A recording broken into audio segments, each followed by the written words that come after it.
Hello, if you are fans of Aisha Yesufu, the almighty Aisha, the Aisha that love his country, that want Nigeria to work, the Aisha that have the good heart. If you are obedient, if you are a Nigerian, please don't skip this video. Make sure you watch it to the end. The video is kind of a little bit emotional. How everything went with the courts, both the courts, the Supreme and all the courts, the judges, everything about that country, about this country called Nigeria. If you really want things to work in that country, if you are Asha's a fan or you love the work, just listen to her. Just listen to her on this video, and you will hear everything she said on this video, and everything makes sense really. So that the video will not be too long, just watch the video and hear what she said. I'll be back. Thank you. My dear Obidient, I know some of you are angry, some of you are disappointed, some of you want to give up, some of you have even already given up. But let me tell you something. You were amazing, you were great. You did something that no one thought would be done in Nigeria in the next 10 or 15 years. You shook the establishment. You have changed the political landscape of this country. And you have made citizens to be aware of the rots in the country. And let me tell you something. Nothing good ever comes easy. This is the beginning. Like I've said before and I repeat it, giving up will never be an option. In the 24 years of this democracy that we have had so far, this is the time that the politicians are at their weakest and most afraid. And I tell you this, they might come out and say all sorts of things. They might come out and show a strong face. They might come out and not admit it. But in their innermost place, they know that the obedient movement is the force to be afraid of. Citizens who are awakened, citizens who have said enough is enough.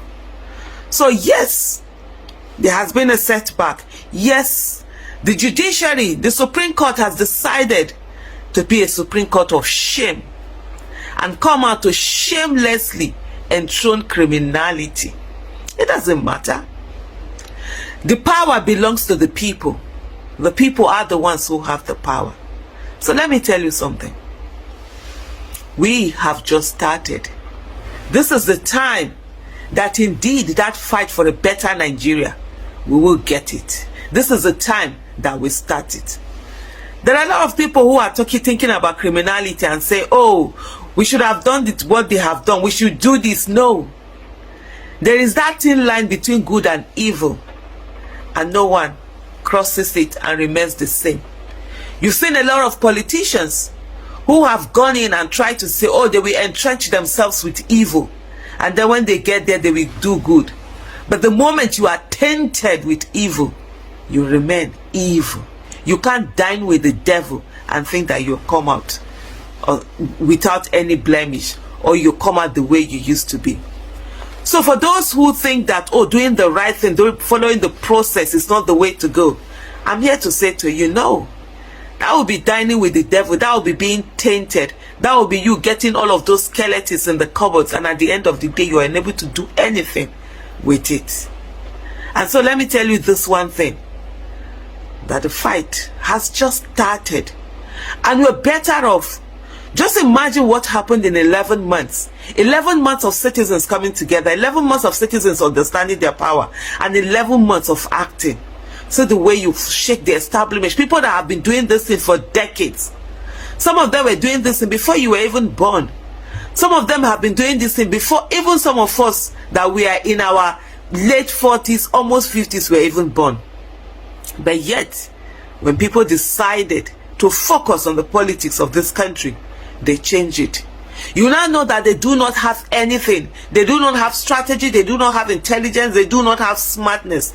The only thing that they have is that criminality. The only thing that they have is the violence and the rigging and the buying. And get what? We will mitigate that. We will get to that place where they will not have that violence that they buy so readily. It will no longer be available for them. For the things that they think that they are going to rig, we'll put in systems that will mitigate it. I know a lot of people are angry and saying that, oh, why didn't Peter Obi call people to be on the streets? Like I've said to you before, Peter Obi is a responsible leader. He would not put anybody on the line for anything, but he will fight the system. And the system, all of you have seen that we all must fight the system, that this fight has just started and we will get there. Nothing good, like I said earlier, nothing good ever comes easy. There is a perseverance test that God always wants people to go through. Do you really want it? Do you really want to stay on? And this is the time. For those that are angry, it's okay to be angry. For those that are depressed, it's okay to be depressed. For those that want to move on, it's okay to feel like that. But you know what? You will feel like that and you will come out of that feeling and you will take charge. For those who continue, for those who sit in the sanctimonious throne and say, oh, we told you so, nothing is going to happen, but don't listen to them. Those are the people who have self-defeated themselves. Those are the people who have given up on themselves. Those are the people who feel cannot fight. They are nothing. They are worthless, and they allow people to march over them. One of the things that we will never do is to self-defeat ourselves. We will put in everything and work within the ambit of the law. We will work within the ambit of the Constitution. We will work and for processes to work. Nigeria belongs to all of us, and I tell you, that criminal enterprise that have stayed on, that is being enthroned by the judiciary, they are at their dying state. They are afraid, they are scared. Don't give up now. A lot of you have to always ask, what did the last generation do? You say they did nothing, but this is it. They always did something, but they gave up. They couldn't stand the perseverance test. When things get so hard, they said, oh, it's not worth it, and they moved on. And guess what? Decades later, they are forced to come back. So you can do better than we did. You can do better and not give up and continue to chip away like that stubborn bulldog. You will hold on and refuse to give up on it. You will continue to fight it. This is just the beginning, and we will get there, wherever it is. And I've said this before, and I'm going to repeat it again.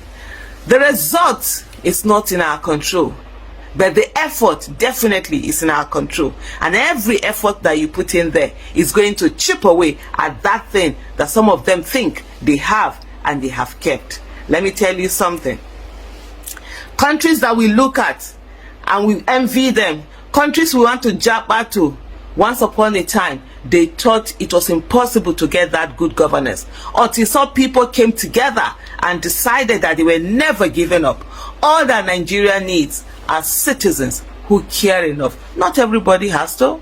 Not everybody. For citizens who have that passion, for citizens who are stubborn, for citizens who will say they are not going anywhere, and this fight is just the beginning. I will take it on. And I can tell you, those citizens are all over the country. Some of them can't talk, some of them don't talk, some of them just keep quiet. But let me tell you something, they are all part of it, and they are all, every one of the Obidient all over the country.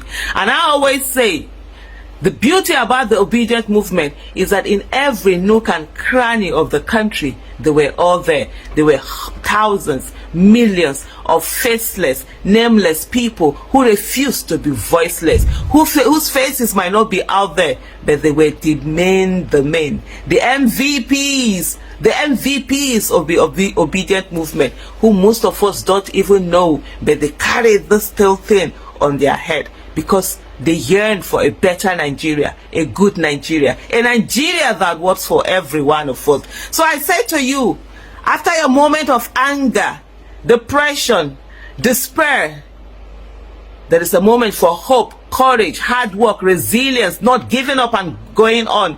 That Niger spirit of never giving up, this is a time that we dig deep into it and bring it out. The whole of the world is waiting for you. Africa is waiting for you to get it going, and for them to have a Nigeria that will take its place of leadership. That Nigeria, you and I are the only ones that can bet it, not somebody else. Nobody is going to come from any other country and come and bet it for us. You and I will do it, not because it is simple, but because it can be done, and we will not give up, because we will be resilient, because we will not allow those who do evil to continue to be the ones to have the day. Good must be more tenacious than evil. Over the time, we've allowed again and again and again for evil to be more tenacious than good. This is the time we switch the flip and ensure that good remains more tenacious than evil. Giving up will never be an option, and so we will fight for our country. We will stand for our country. We will get that country that we all have been yearning for. There will be a generation of Nigerians that will come, and when you tell them of all these things that have happened in Nigeria, that once upon a time the judiciary was a capture, was captured, was a captive, and they will look and say, how can that be? When you say to them, once upon a time the legislature was captive, they will say, how can that be? When you say to them, once upon a time we had a country where things weren't working well, where we didn't have good governance, accountability and transparency, they will say, how can that be? And you know, the work to that is now. So get on your work boots. There's so much work that we have to do, and you will see that work. Betting a nation, it's never easy, especially if you want to bet a nation that it's great, not a nation that is riddled with corruption and criminality. So raise up your head. You did amazing, and you will do more amazing things. Long live the Federal Republic of Nigeria. Thank you. Yeah, I know it can be tiring, it can be frustrating. And sometimes somebody just want to give up of everything that's going on in this country called Nigeria. But what can one do? This is the only country that we have, even if many people are living outside the country. This is the only country that is that we know, that we come from. So yeah, it's good to take a break. You can take a break, you can relax, but never give up, people. I don't think giving up is an option, because these people, in their mind, they will think that maybe they have won, they have but that country, sometimes somebody doesn't even know what to say. How can somebody with that kind of a lot of things follow the person like that, have to still remain the president of Nigeria? And all these people did not see anything bad about it. Guys, if you're obedient, if you've been fighting for good Nigeria, if you want your country to work, and things turn up like this, I don't think you should give up. I don't think you should feel too much so sad. But everybody's feeling sad. I'm also feeling sad, because we all want good things to happen in that country. But yeah, we should not give up. Just relax, and you can take a break and relax, and yeah, everything will be fine, guys. All right, thank you for watching.